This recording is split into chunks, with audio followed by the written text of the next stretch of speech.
for having me. You're welcome. Good to see you. Thanks for coming. Corinne, Fresh Princess, has invited me over. She's going to make dinner with the box that she gets. Do you get it every week or every other week? Every week. Hood River Organic CSA box, Cooperative Community Supported Agriculture box. So explain what a CSA is. I know you said community supported agriculture, but a lot of people have never bought directly from their farm or from their farmer. Right, and that's exactly what it is. It's a way for the consumer, the people who are actually eating their food, to have a direct relationship with the people growing their food. We're a cooperative CSA, which means we cooperate with other farmers and farms in the area to have a community-supported agriculture program where folks, we grow the portobellos. Joe Siri, our friend neighbor in Clackamas, grows the spinach, beautiful spinach farmer. It is beautiful. Yeah. Jim Reed, I'm really excited about these grapes. I'm really excited about the grapes too. I love them. He grows the Reliance grapes. I look forward to these every year. They're amazing table grapes. I look forward to them every year. Trout Lake Cascade Creamery up the road from us. Some of the best cheese in the world. We're very lucky to have these guys make cheese. It's fantastic. It really is. Carrots, these are beautiful. We grow the carrots on Alameda. You do? Everything that we grow is certified organic, and we only work with farmers that have also a certified organic status. So we grow the eggplant too in greenhouses. The eggplant love the heat, so we keep them in hoop houses. So this is so exciting for me every week when I open it up.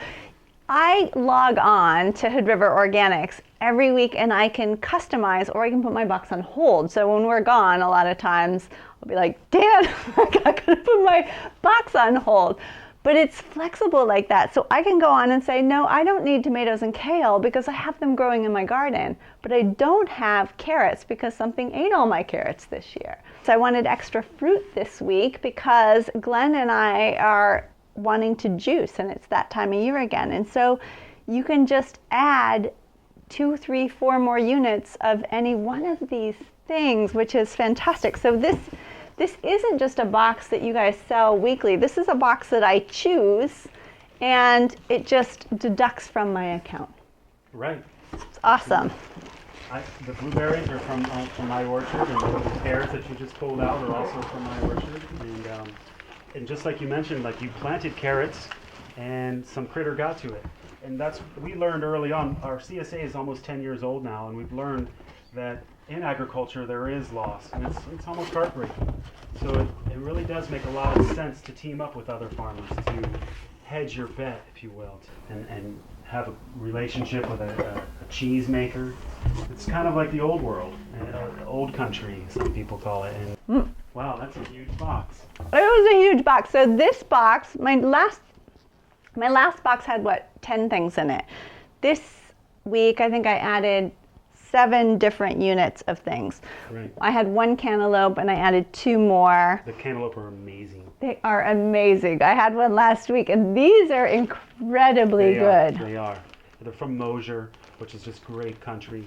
It's actually getting on the radar in the winemaking world is a great growing Appalachia. Yeah, they're awesome. The corn is amazing too. This is also a Trout Lake farmer. Very sweet corn. And that's why we do believe a cooperative community-supported agriculture program is the best for you, the customer. For you, the customer. So we can guarantee a bountiful box of a variety of stuff that you get to choose from. You get to click, you know what, you can make a box of just blueberries. And we've had people do that. Like, this person wants 24 pints of blueberries. Yes, they do. Okay. That's awesome. Or some people will go with kale. They'll be like, well, I juice a lot, and they'll get like 12 bundles of kale. And it's for you to customize. You can get, it comes as we set it up. It takes you to get on the computer and take away, okay, I don't want blueberries. So if we're growing blueberries and we have blueberries, it's in the box. But if you get online to your account and click, I don't want blueberries, you won't get any blueberries. And that goes for everything else. I don't want any beets. You can click, I don't want any beets. If you happen to love beets and you're going to make a beet kvass, which I think Corinne is going to make today, you can click 5, 6, 7, 8, 9, 10 beets. That's awesome. It is awesome. This is like Amazon of organic produce. It's so perfect, I'd never have to go to the store. Okay, so this week I added 2 extra bundles of beets because we're going to make beet kvass. So beet kvass is actually a liquid, and traditional kvass is made with bread. I don't know, like the old world where they actually take bread, soak it in water, ferment it, drain out the bread, and actually drink the kvass. But you can do the same thing with beets. So I'm going to add to the beets a little bit of fresh rosemary and some caraway seeds. We're just going to let it sit on the counter for a few days and do its thing. That sounds delicious. It's so good. We'll have to come back and check on it. It's really good. So we're going to do beet kvass with the beets. And for dinner, I think we should have these because they're so beautiful. I've at been least cooking them up like crazy. I saute them and Bragg's aminos and soy and love them. Yum. Do you them on ever the grill grill. them? Yeah, Mm-hmm. I'm grilled. So we'll do mushroom, spinach, and eggplant in tomato butter gravy. Oh. And then some basmati rice, and I showed you guys how to make basmati, so you know how to do that. We're so lucky living where we do that we have access to good food and access to farmers that are growing organically. And I know there are a lot of places around the country that are like food deserts. There's just not a lot of options out there. But you're also not going to find them in your local grocery store. So you've got to do a little hunting.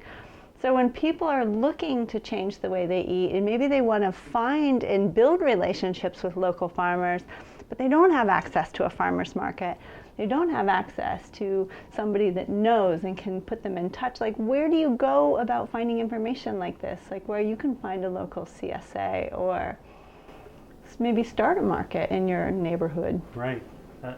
Well, you know, I would not have had the drive or the ambition or the the confidence if it weren't for the internet. I feel like the day of the farmer has arrived with the internet.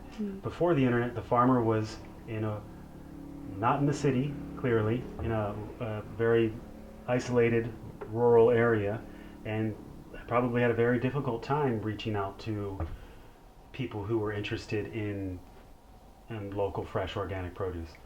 So with the advent of the internet, it gave me confidence to say, hey, you know, let's do this CSA. Let's get the word out. Let's go to farmers markets. Tell people to visit our website. And yeah, I think the internet has given us the ability, and not only that, GPS. So we do home deliveries. We don't do FedEx or UPS. And I myself am a delivery driver for my produce. And if it weren't for GPS, I would not find your house in a timely fashion at all. So I think, you know, it's 2014 and technology has given the farmer a lot of abilities that it really didn't have even 20 years ago or 15 years ago. That's awesome. So people that might think like, ooh, yeah, it's one thing to just plant a farm and raise produce. It's another to get it to the consumer. So that is a really important component. It really is. Thanks, Dan. Thank you, Corinne.